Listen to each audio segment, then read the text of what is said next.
Benjamin Graham não ficou famoso por prever o futuro. Ele ficou famoso por sobreviver a ele. Enquanto investidores quebravam tentando adivinhar o próximo movimento do mercado, Graham fazia algo muito mais simples e muito mais poderoso. Ele construía um método que funcionava mesmo quando tudo dava errado. E é exatamente isso que você vai entender hoje. Como Benjamin Graham escolhia ações em meio ao caos, durante crises, pânicos financeiros e períodos de incerteza extrema. Não teoria bonita de livro moderno. Método real, testado quando o mercado estava sangrando. E antes de continuar, se você quer aprender a investir com lógica, sem depender de sorte ou promessas vazias, já se inscreve no canal agora. Aqui a gente estuda o mercado como ele realmente é, não como gostaríamos que fosse. Depois do colapso de 1929, o mercado financeiro americano entrou em um estado quase permanente de desconfiança. Pessoas comuns perderam suas economias de uma vida inteira, bancos fecharam as portas, empresas desapareceram da noite para o dia. O investimento em ações passou a ser visto como algo perigoso, quase imoral. E foi exatamente nesse ambiente hostil, marcado por medo e trauma coletivo, que Benjamin Graham começou a lapidar o seu verdadeiro método. Ele entendeu algo que poucos conseguiram enxergar naquele momento. Crises não destroem valor de forma uniforme, elas destroem a confiança. E quando a confiança desaparece, o preço se distancia brutalmente do valor real. Graham partia sempre de uma premissa básica. Ações não são bilhetes de loteria, são pedaços de empresas reais. Empresas têm fábricas, estoques, imóveis, marcas, contratos, clientes e dinheiro em caixa. Então, para ele, a primeira regra em momentos de caos era ignorar completamente o humor do mercado. Se o preço de uma ação despencava, ele não perguntava por que as pessoas estavam vendendo. Ele perguntava o que aquela empresa realmente possuía e quanto aquilo valia se o mercado estivesse racional. Essa mudança de mentalidade separa investidores de especuladores. Enquanto a maioria reage ao preço, Graham analisava a substância. Em períodos de crise profunda, Graham buscava situações extremas de distorção. Empresas negociadas por menos do que valiam apenas em ativos líquidos. Em alguns casos, o mercado atribuía a uma empresa um valor inferior ao dinheiro que ela possuía em caixa, somado a estoques e propriedades, mesmo depois de descontar todas as dívidas. Isso não era comum, mas acontecia em momentos de pânico absoluto. Graham chamava esse tipo de oportunidade de barganha líquida. Não era uma aposta em crescimento, inovação ou recuperação econômica. Era simplesmente matemática. Se a empresa encerrasse suas atividades, ainda assim o investidor receberia mais do que havia pago pelas ações. Mas Graham não era ingênuo. Ele sabia que nem toda empresa barata representa uma boa oportunidade. Por isso, o segundo filtro do seu método era a solidez financeira. Ele evitava negócios excessivamente endividados, especialmente em períodos de crise.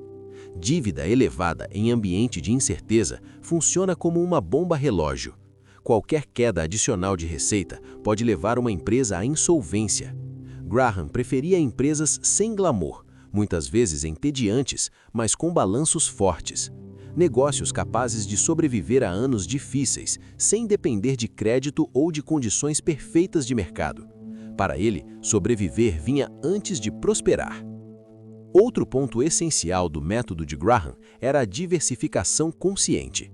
Diferente da ideia moderna de concentrar tudo em poucas apostas de alta convicção, Graham partia de um princípio muito humilde. O investidor sempre pode estar errado. Mesmo com análise racional, números sólidos e boa intenção, erros acontecem. Então, em vez de tentar acertar sempre, Graham estruturava suas carteiras para que nenhum erro individual fosse capaz de destruí-lo. Ele montava posições menores em várias empresas diferentes, todas compradas com margem de segurança. Assim, o risco deixava de ser individual e passava a ser estatístico. Algumas escolhas dariam errado, outras dariam certo, mas o conjunto funcionaria. Graham também tinha uma profunda desconfiança de narrativas. Em momentos de crise, sempre surgem histórias convincentes explicando por que o mundo acabou, porque determinado setor nunca mais vai se recuperar ou porque uma nova era começou. Para Graham, narrativas são voláteis. Elas mudam conforme o humor do mercado. Números, por outro lado, são teimosos. Ele analisava históricos longos de lucros, comportamento em ciclos anteriores, capacidade de geração de caixa ao longo do tempo. Uma empresa que havia sobrevivido a crises passadas merecia mais respeito do que qualquer promessa futura. A paciência era outro pilar silencioso do método de Graham. Ele não comprava esperando uma recuperação rápida. Ele comprava esperando que, em algum momento, o mercado voltasse a ser racional. Graham entendia que o mercado pode permanecer irracional por mais tempo do que qualquer investidor imagina. Por isso, ele só investia dinheiro que não precisava no curto prazo.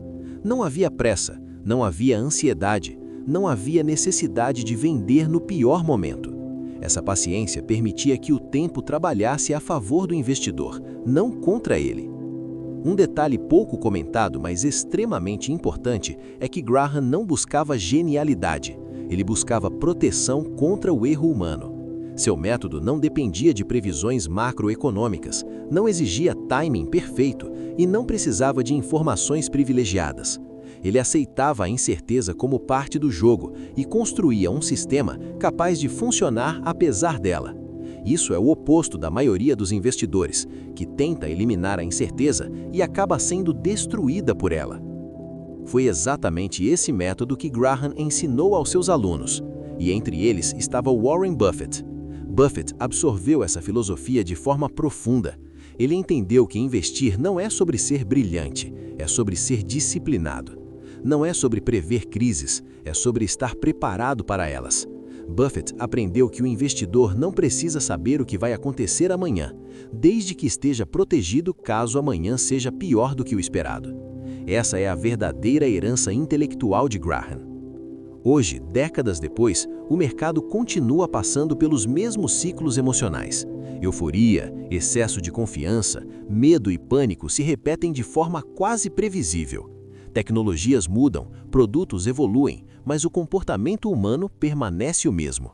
É por isso que o método de Graham continua funcionando. Não porque o mundo não mudou, mas porque as pessoas continuam cometendo os mesmos erros.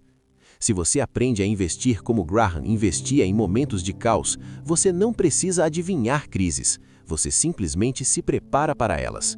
E no longo prazo, essa preparação faz toda a diferença. É isso que separa quem constrói patrimônio de quem desaparece do mercado ao primeiro grande choque. Se esse vídeo te ajudou a enxergar o mercado de forma mais clara, já se inscreve no canal agora. Aqui a gente estuda o mercado como ele realmente é, não como gostaríamos que fosse. No próximo vídeo, eu vou te mostrar como Warren Buffett pegou o método de Graham e o adaptou para criar uma das maiores fortunas da história.